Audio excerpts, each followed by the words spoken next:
Welcome to video lecture 1.1.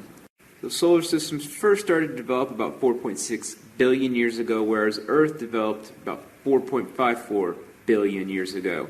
If we can put this in perspective, the oldest animal fossils are about 540 million with an M years old. And so another way to conceptualize this, if we put our arms, extend our arms out from to our left and to our right, if we just shave off, just with a nail file, just a little bit of our middle fingernail, the dust that would fall to the ground is, in the lifespan of Earth, being our outstretched arms, the flakes that fall to the ground are how long humans have been here. And so when we think about time, we're thinking about a much bigger time than kind of how we can conceptualize time as human beings in our time on Earth.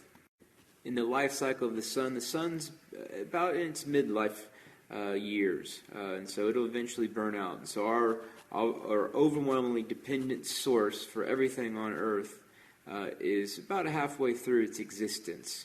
And so in about 4 or 5 billion years, the sun will eventually become a red giant and essentially burn itself out soon after. And so you could say the sun is having a midlife crisis.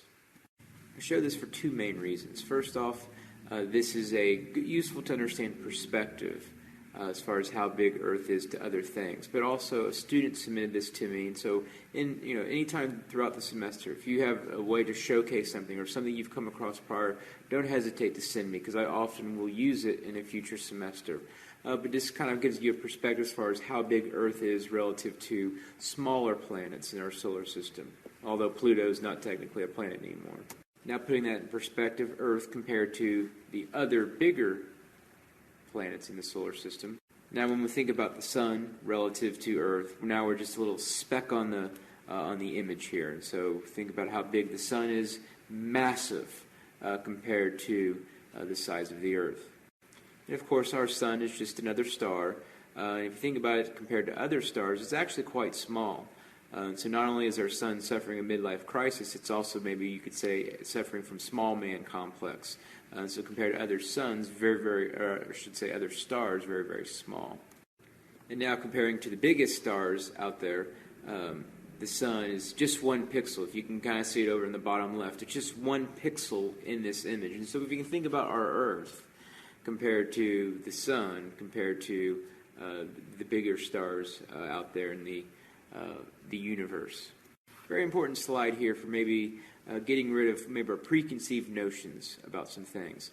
First off, Earth's orbit. Earth orbits around the sun, and that average orbit is about an average distance of 93 million miles, so quite large. But one of the things is we see the word average, and so it's not something that's consistent. It doesn't stay the same the entire time during the course of its orbit. And so it's slightly elliptical. But this, very important, this elliptical orbit has very, very minimal influence on the changing of the seasons. And I showcase this using two key terms, perihelion and aphelion. First off, perihelion is the point in Earth's orbit around the sun in which it is closest to the sun. So the closest the sun will ever be to Earth is actually on January 3rd. And so this is about 91.5 million miles distance from Earth to Sun. However, by July 4th, the aphelion, the Earth is 94.5 million miles away. And I showcase this because you would think, January, that's when it's cold in Indiana. You would think that because the Earth is closer to the Sun, it should be warmer. And the opposite would be true for July 4th. And so the sun, although it's closer to the Earth, has no role in influencing temperature on Earth's surface. And so very important that this has Earth's orbit has no effect on temperature on Earth's surface. All right, I'll let you figure this one out. Which one is aphelion and which one is perihelion?